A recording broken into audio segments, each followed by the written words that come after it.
Hello student, मैं Akhilesh Dwivedi civil jobs academy के YouTube channel में आप सभी का बहुत बहुत स्वागत करता हूं। जैसा आप सभी जानते हैं कि MPPSC 2022 का मेंस कंप्लीट हो चुका है।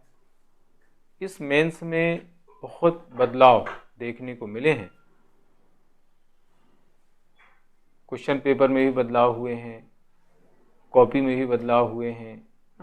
तो इन बदलावों के संदर्भ में आंसर लिखने का बेहतर तरीका क्या होना चाहिए, इस विषय पर आज हम चर्चा करने वाले हैं। तो मैं स्टार्ट करता हूं। हालांकि मैंने पहले YouTube पर 3 मार्कर्स, 5 मार्कर्स और 11 मार्कर्स लिखने के तरीके को लेकर के कुछ वीडियो अपलोड किए हैं। तो उसी संदर्भ में उसी तरीके के वीडियो आगे मैं भी अपलोड करने वाला हूं। आज मैं जो है नए बदलावों के परिप्रेक्ष्य में ये वीडियो में लेकर आया हूं, तो इसको ध्यान से सुने और इसको पूरा देखें। तो मैं स्टार्ट करता हूं।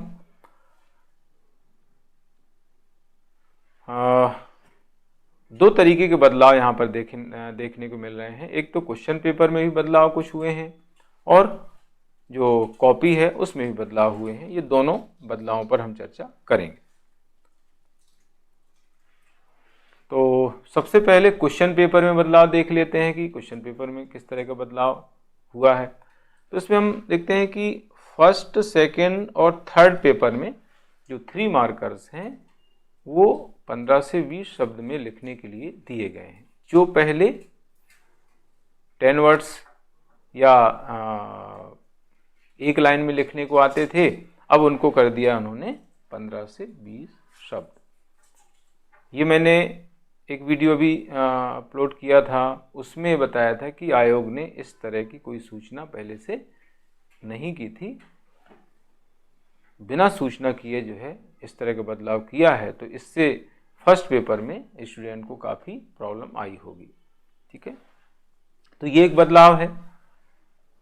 फोर्थ पेपर में बदलाव नहीं किया गया है, पहले जैसी स्थिति है, यानी 10 वर्ड्स या एक लाइन लिखने के लिए दिया गया था, है ना। पहले 3 पेपर में इस तरह का बदलाव देखा गया और चौथा जो पेपर था उसमें तो वही की स्थिति है। तो यहाँ पर भी प्रॉब्लम स्टूडेंट को हुई होगी। 5वें और छठे पेपर में यानी हिंदी तथा निबंध के पेपर में एट स्थिति थी, कोई उसमें चेंज नहीं किया गया है ना। तो अब मैं आप लोगों को दिखाता हूँ कि जो पेपर हुए हैं उनमें किस तरीके से चेंजेस किए गए हैं। हाँ, तो ये पहला पेपर है।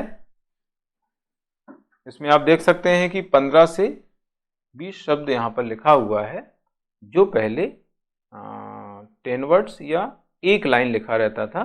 तो ये पहले पेपर के संबंध में यहाँ पर बात मैंने कही है, बताई है।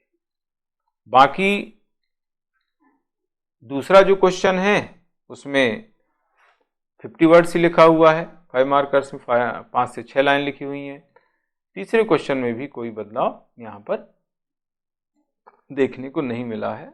तीसरा क्वेश्चन जो 11 मार्कर्स है उसमें 200 वर्ड्स लिखने को दिए गए। ये पहला पेपर है। इसी तरीके से अगर हम दूसरे पेपर की बात करें तो ये देखिए दूसरा पेपर है। दूसरे पेपर में भी सेम स्थिति आप देख सकते हैं।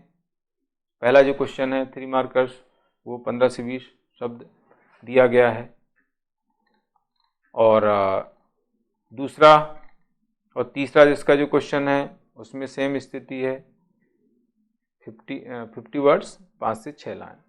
और इसका तीसरा क्वेश्चन सेम टू सेम है, 11 मार्कर्स 200 वर्ड्स में लिखने को दिया गया था। तो इस तरीके से ये दूसरा पेपर है। देखिए थर्ड पेपर है। थर्ड पेपर में भी सेम स्थिति है। पहला क्वेश्चन 15 से 20 शब्द और बाकी दूसरा क्वेश्चन भी वही है, 50 वर्ड्स दूसरा क्वेश्चन, 5 से 6 पंक्ति है। और तीसरा जो क्वेश्चन है उसमें 200 वर्ड्स।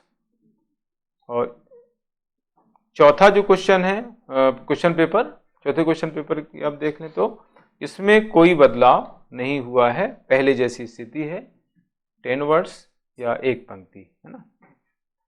चौथे पेपर का जो पहला क्वेश्चन, यानी इसमें 2 नंबर का पहला क्वेश्चन होता है, तो उसमें जो वर्ड लिमिट है वो है 10 वर्ड्स या एक पंक्ति, तो इसमें जो है कोई बदलाव नहीं किया गया है।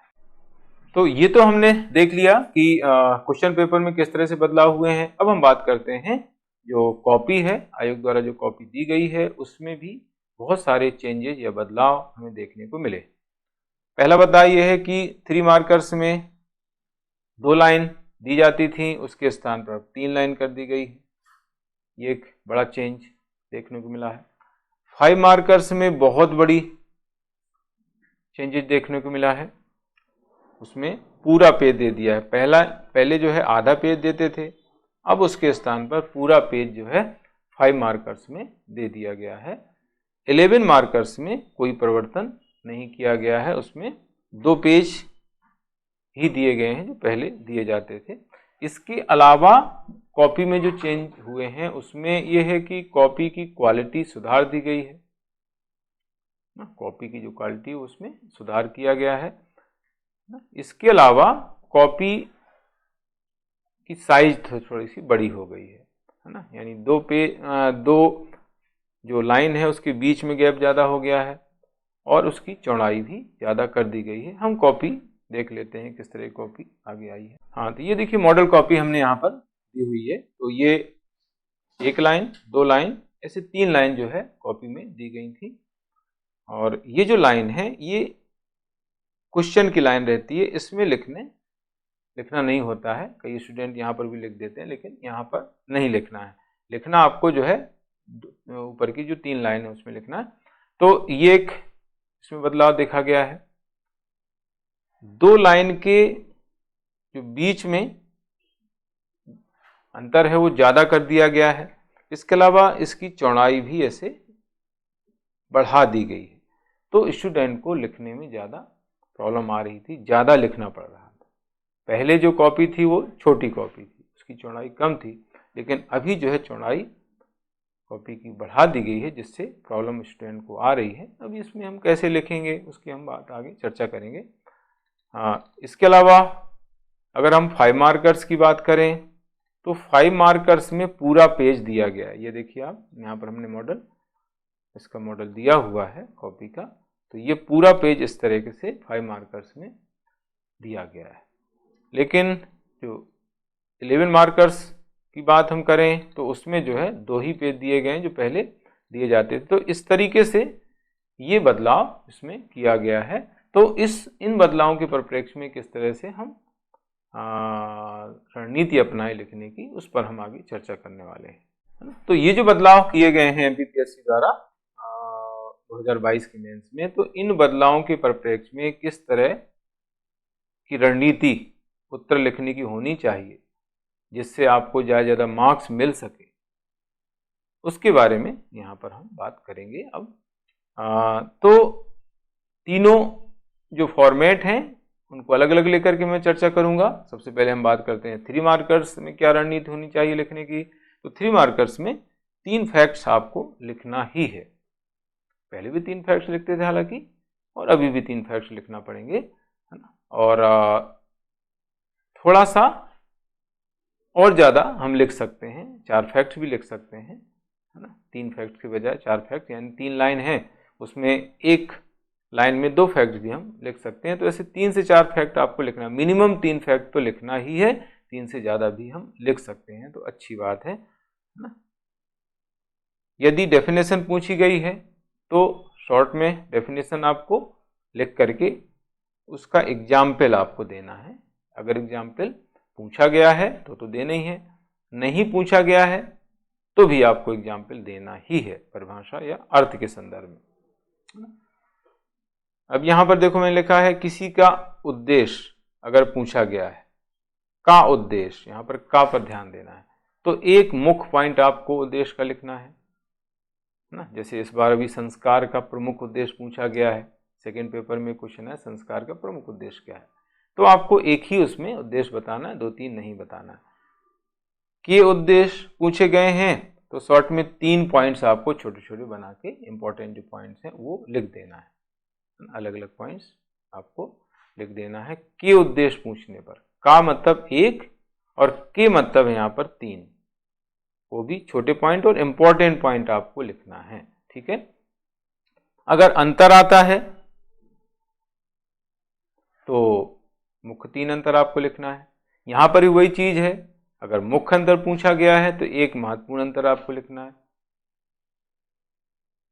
के बीच अंतर पूछा गया है तो आपको 3 पॉइंट अंतर के लिखना है, छोटे छोटे पॉइंट। किसी संगठन के बारे में अगर कोई क्वेश्चन पूछा गया है, जैसे आईएमएफ के बारे में पूछ लिया गया, आईएमएफ को समझाइए, है ना, तो उसकी स्थापना लिख देंगे, फिर उसका मुख्यालय लिख देंगे, है ना, फिर उसका मेन जो कार्य है, मुख्य उद्देश्य है। जैसे इस बार एक क्वेश्चन आईएमएफ का पूछा गया है, आईएमएफ का प्राथमिक कार्य पूछा गया है, तो आपको एक मेन उसका जो कार्य उद्देश्य आपको लिख देना है। और अगर वर्तमान अध्यक्ष भी लिख देंगे तो भी कोई प्रॉब्लम नहीं आएगी, अच्छा रहेगा, है ना। लेकिन बहुत अनावश्यक चीज नहीं लिखना है, जैसा कि मैं आगे बताने वाला हूं। इसमें यह ध्यान रखना है कि जो चीज पूछी गई है उसी को आपको लिखना है, गैर जरूरी चीजें आपको नहीं लिखना है। जैसे नीति आयोग का अध्यक्ष कौन होता है, ऐसा पूछ लिया गया है ना, तो नीति आयोग का पदेन अध्यक्ष प्रधानमंत्री होता है, वर्तमान में ये अध्यक्ष है, बस। अब नीति आयोग का अगर आप नीति आयोग की स्थापना लिखें, उसका मुख्यालय लिखें, है ना, उसके उपाध्यक्ष का नाम लिखें, उसके कार्य लिखें, ये तो व्यर्थ है, गैर जरूरी चीजें नहीं लिखना। 3 लाइन दी गई हैं, इसका मतलब ये नहीं है कि आप 3 लाइन पूरी भरे ही, है ना। कई बार 3 पॉइंट जरूरी नहीं रहते हैं लिखना, ये भी आपको ध्यान रखना है। कई बार जो है 3 पॉइंट्स लिखना जरूरी नहीं है, तो आपको नहीं, डायरेक्ट क्वेश्चन कोई पूछा गया है, कोई डायरेक्ट क्वेश्चन पूछा गया है तो आपको फिर 3 पॉइंट लिखने की जरूरत नहीं है, वहां पर सीधा आप उसको लिख करके आ जाएंगे तो भी आपको 3 नंबर मिलेंगे, है ना। उसके आसपास कुछ चीजें अगर लिखना चाहो तो लिख सकते हो, बाकी बहुत ज्यादा जरूरी नहीं है कि 3 पॉइंट आप लिखें ही अगर 2D पॉइंट चीजें पूछी गई, ठीक है। कोई 3 मार्कर्स अगर समझ में नहीं आ रहा है तो उसको आपको छोड़ना चाहिए, उसके अगर उसको लिखते हैं तो फालतू समय जाएगा और आपका इंप्रेशन भी खराब हो जाएगा, है ना। क्योंकि आप उसने कुछ और पूछा है, मान लीजिए उसने आईएमएफ के बारे में पूछा है और आप विश्व बैंक लिख करके आ रहे हैं, है ना, तो बिल्कुल अलग ही हो गया आंसर।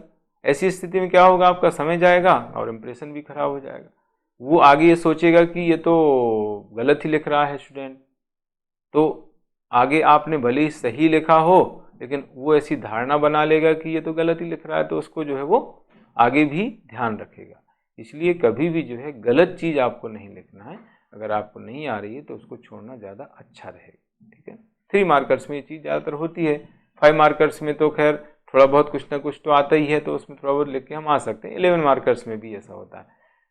3 मार्कर्स में कुछ ऐसे फैक्ट आ जाते हैं जो हमें बिल्कुल भी पता नहीं होते हैं, 1-2 रहते हैं हर पेपर में, तो उससे घबराने की जरूरत नहीं है, वो किसी से नहीं बनते हैं, तो उनको छोड़ना ज़्यादा अच्छा रहेगा। 3 मार्कर्स के जो क्वेश्चंस हैं उनको उसी क्रम में लिखना है जो पेपर में दिए गए हैं, ऊपर नीचे नहीं लिखें, ध्यान रखें। बाकी सीक्वेंस में चेंज कर सकते हैं, जैसे मैंने यहाँ पर लिखा है 3 मार्कर के बाद 11 मार्कर आप लिख सकते हैं, हालांकि उसमें तो क्वेश्चन दिए रहते हैं, है ना। 3 मार्कर्स लिख के फिर बाद में जो 11 मार्कर दिए तो उनको लिख दो, इसके बाद लास्ट में आपको 5 मार्कर्स लिखना। ये क्रम लिखेंगे तो बहुत सही रहेगा। हाँ, ये चीज़ जरूर कर सकते हैं कि मान लीजिए कुछ 11 मार्कर्स आपको 1-2 नहीं आ रहे हैं, कम आ रहे हैं, तो ऐसा कर सकते हैं कि जो अच्छे 5 मार्कर्स आ रहे हैं उनको बीच में लिख दो, फिर बचे हुए 11 मार्कर्स लिख करके लास्ट में जो 5 मार्कर्स 1-2 बचे हुए हैं उनको लिख करके आ जाओ। इस तरीके से आपको चलना है। अब 5 मार्कर्स को किस तरीके से हम लिखें इस पर हम बात कर लेते हैं। 5 मार्कर्स में ही सबसे ज़्यादा प्रॉब्लम स्टूडेंट को इस बार गई है क्यों गई है? क्योंकि पूरा पेज उन्होंने दिया हुआ है MPPSC द्वारा। तो कई स्टूडेंट इसको लेकर के कंफ्यूज रहे हैं कि उनको पूरा पेज लिखना है कि आधा पेज लिखना है। कई स्टूडेंट के मेरे पास फ़ोन आए तो मैंने उनको समझाया कि भाई आपको पूरा नहीं लिखना है, जितने वर्ड्स दिए गए हैं उन्हीं वर्ड्स के अनुरूप आपको अपना आंसर लिखना है ना। तो कई लोगों ने जो है पूरा पेज लिखा भर भर के, तो उनको नुकसान कहीं ना कहीं हुआ होगा, है ना। तो इसकी एक वीडियो के माध्यम से भी मैंने ये चीज़ समझाने की कोशिश की थी। तो आपको इसमें यही ध्यान रखना है कि जो पूरा पेज आपको दिया गया था, आगे भी यही मेरे ख्याल से पैटर्न रहने वाला है कॉपी का, तो पूरा पेज आपको भरने की बिल्कुल भी ज़रूरत नहीं है। क्वेश्चन में वही दिया है, 50 वर्ड्स या 5 या 6 लाइन दी गई हैं, तो उतना ही आपको लिखना है, उससे ज़्यादा आपको लिखने की जरूरत नहीं है। ज़्यादा ज़्यादा 10 से 11 लाइन आप लिख देंगे बस, इससे ज़्यादा बिल्कुल भी आप नहीं लिखें। पहले 9 लाइन आपको मिलती थी, तो अब ठीक है 1-2 लाइन और आप लिख दो, इससे ज़्यादा आपको लिखना नहीं है। एक्चुअली ये क्यों किया गया है, इसके पीछे मैं वजह आपको बताता हूँ।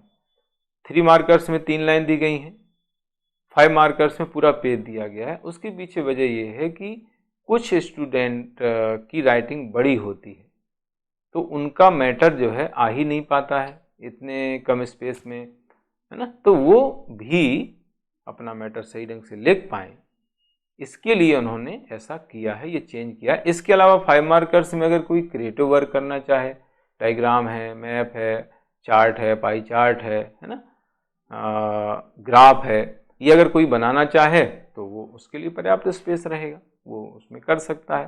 क्योंकि वर्ड्स उतने नहीं होना चाहिए, उससे ज़्यादा, है ना। वर्ड्स जो है 50 वर्ड्स से ज़्यादा नहीं होना चाहिए। अगर आप कुछ एक्स्ट्रा वर्क करते हैं तो वो नहीं काउंट होगा उसमें, वो जो है आप बचा हुआ जो स्पेस है उसमें कर सकते हैं। जैसे मैंने यहाँ पर लिखा हुआ है, लिखने के बाद जो स्पेस बचता है उसमें प्रश्न की प्रकृति के अनुसार डायग्राम है, चार्ट है, पाई चार्ट है, ग्राफ है, मैप बना सकते हैं। तो ये एक बड़ा कारण है पूरा पेज देने का। पूरा पेज देने का मतलब ये नहीं कि आपको पूरा पेज ही भरना है, ठीक है। ऐसे आंसर्स में पॉइंट छोटे बनाना है, मैंने पुराने वीडियो अपलोड किए हुए हैं, वहाँ पर भी ये मेंशन किया हुआ है।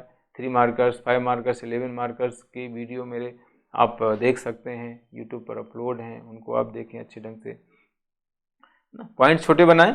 सेंटेंस पूरा करने की यहाँ पर ज़रूरत नहीं होती है। सेंटेंस पूरा कहाँ पर करना होता है? जब हम कोई डेफिनेशन लिखते हैं, परिभाषा लिखते हैं, तब सेंटेंस पूरा करना होता है। यहाँ पर सेंटेंस आपको पूरा नहीं करना है। करना, होना, गाना, खाना, बजाना, इस तरीके से करता है, करती है, जाता है, ऐसा है बाद में लिखने की जरूरत नहीं है, तो उसमें काफ़ी हमारा समय बच जाता है ना। पॉइंट अगर छोटे बनेंगे तो ज़्यादा पॉइंट्स हम लिख पाएंगे। अगर पॉइंट्स आप बड़े बड़े लिखेंगे, मान लीजिए एक पॉइंट 2-3 लाइन में जा रहा है, तो पता चला कि 3-4 पॉइंट ही आप लिख पाए। पॉइंट्स ज़्यादा अगर होते हैं तो नंबर ज़्यादा मिलते हैं, है ना। पॉइंट्स कम हैं तो नंबर आपको कम मिलेंगे। पॉइंट ज़्यादा आप कब लिख पाएंगे? जब आपके पॉइंट्स छोटे होंगे, यानी एक लाइन में एक पॉइंट आना चाहिए, तभी आप जो है 7 से 8 पॉइंट, 9 पॉइंट आप लिख पाएंगे, है ना। पॉइंट्स में हेडिंग नहीं लिखना है। हेडिंग जो है 11 मार्क्स में लिखी जाती है, यहाँ पर केवल पॉइंट्स ही लिखा जाता है। पॉइंट्स के अंदर जो मेन वर्ड है उसको अंडरलाइन कर देना है। अंडरलाइन आपको एक ही बार ऐसे करना है बस, बार बार उसको ऐसे नहीं करना है, नहीं तो वो भी प्रॉब्लम हो सकती है उसको लेकर के। वो पहचान चिन्ह के रूप में स्वीकार कर सकता है, तो आपकी कॉपी चेक नहीं होगी, ऐसा हो चुका है पहले, ये चीज़ भी ध्यान रखना। एक लाइन आप अंडरलाइन की करें। इसमें प्रस्तावना लिखना है, कई बच्चों को कन्फ्यूजन है प्रस्तावना लिखना है कि नहीं लिखना है। इसमें प्रस्तावना लिखना है, 1 या 2 लाइन में प्रस्तावना लिखना है। कई स्टूडेंट क्या करते हैं, 5 मार्कर्स को सीधे पॉइंट से स्टार्ट कर देते हैं, ये सही नहीं है। उस प्रश्न के बारे में थोड़ा सा परिचय देना, जैसे मौलिक अधिकारों के लक्षण पूछ लिए गए, तो मौलिक अधिकार का थोड़ा सा उल्लेख करेंगे, मौलिक अधिकार क्या होते हैं और कहाँ पर इनका उल्लेख है संविधान में, बस। फिर आपको लक्षण सीधे पॉइंट में लिख देना। एक चीज़ और इम्पॉर्टेंट इसमें मैं बता दूं कि जैसे कई बच्चे लिखते हैं कि मौलिक अधिकारों की विशेषताएं निम्नलिखित हैं, तो ये निम्नलिखित वाला पॉइंट आपको नहीं लिखना है, सीधे विशेषताएं और उसी के आगे पॉइंट डाल करके एक पॉइंट और वहीं से स्टार्ट कर देना है, ठीक है। निष्कर्ष लिखना यहाँ पर जरूरी नहीं है, एक आध लाइन में अगर कोई उससे संबंधित नया फैक्ट आपको पता चलता है, नया कोई शोध पता चलता है, कोई महत्वपूर्ण जानकारी उसके संबंध में पता चलती है, कोई महत्वपूर्ण सुझाव अगर आप देना चाहते हैं तो अंत में एक लाइन उसमें लिख सकते हैं बस। कंक्लूजन यहाँ पर लिखने की बिल्कुल भी ज़रूरत नहीं है। बार बार मैं कह रहा हूँ कि एक पेज मिला है इसका मतलब ये नहीं है कि आप लिखते जाओ, है ना। कई बार ये होता है अगर आ रहा है स्पेस भी है तो लिखते जाओ, वो गलत चीज़ है, वो आपके लिए बहुत घातक हो जाएगा। आपका क्वेश्चन, आपका जो पेपर है वो पूरा नहीं होगा, आपके क्वेश्चन छूट जाएंगे, क्वालिटी भी बिगड़ेगी, आप जल्दी जल्दी लिखेंगे तो क्वालिटी कहीं ना कहीं ख़राब हो जाएगी, तो वो आपके लिए अच्छा नहीं है। इसलिए पूरा पेज भरने की बिल्कुल भी ज़रूरत नहीं है। अब हम बात कर रहे हैं 11 मार्कर्स के संबंध में। तो 11 मार्कर्स में चूंकि कोई बदलाव, कॉपी में कोई बदलाव नहीं हुआ है 11 मार्कर्स के संबंध में, इसमें 2 ही पेज पहले की तरह दिए गए हैं, इसलिए इसकी स्ट्रेटजी में कोई परिवर्तन करने की जरूरत नहीं है। 11 मार्कर्स को लिखने की स्ट्रेटजी जो है वही हम रख सकते हैं, क्योंकि इसमें कोई बदलाव नहीं किया गया है आपकी नई कॉपी जो आई है, ठीक है। तो इसमें मैंने फॉर्मेट दिया हुआ है, वो आप देख सकते हैं। इसमें प्रस्तावना लिखनी होती है, 3-4 लाइन की प्रस्तावना आ जाएगी। इसका जो मुख्य भाग है उसमें हेडिंग तथा उनका विस्तार करना है, उसको डिस्क्राइब करना है, और हेडिंग को संक्षेप में डिस्क्राइब करेंगे तो ज़्यादा हेडिंग आ पाएंगे। ज़्यादा हेडिंग मतलब ज़्यादा मार्क्स, ज़्यादा पॉइंट यानी ज़्यादा मार्क्स, है ना। प्रश्न की प्रकृति के अनुसार डायग्राम, चार्ट, मैप, ग्राफ जरूर बनाना है, ध्यान रखना है, और बाद में कंक्लूजन आपको लिखना है। 2 से 3 लाइन में कंक्लूजन लिखना है। कंक्लूजन को, निष्कर्ष को करंट अफेयर से अपडेट जरूर करें, ये आपको बहुत ध्यान रखनी होती है ना। और जो भी 11 मार्कर्स हैं उनमें जो है कुछ ना कुछ क्रिएटिव वर्क आपको जरूर करना चाहिए, है ना। क्रिएटिव वर्क अगर करेंगे तो आप जो है बहुत अच्छे मार्क्स इसमें ला सकते हैं। सीधा फ्लैट आंसर लिखेंगे तो आपको नंबर कम मिलेंगे, इसलिए जो है बहुत अच्छा आंसर लिखें। इसका तरीका ये है कि अभी से कुछ 11 मार्कर्स आप तैयार करके रख लें, उनमें डायग्राम, चार्ट, ग्राफ जो भी बनना जरूरी हो वो बना करके उसको करंट से अपडेट कर लें। इस तरह से क्वेश्चन 11 मार्कर्स अगर तैयार करके लिखेंगे और वो आपका आ गया तो बहुत अच्छे मार्क्स आपको मिल सकते हैं। तो इस तरीके से मैंने आज नई स्ट्रेटजी के बारे में बताया है, जो बदलाव हुए हैं। तो इस तरीके से आप लिखेंगे तो 2023 का एग्ज़ाम आपका बहुत अच्छा रहेगा। और आज के लिए इतना ही। आगामी एग्ज़ाम्स के लिए आप सभी को बहुत बहुत शुभकामनाएं। आपका दिन शुभ हो। Good luck. Thank you. जय हिंद।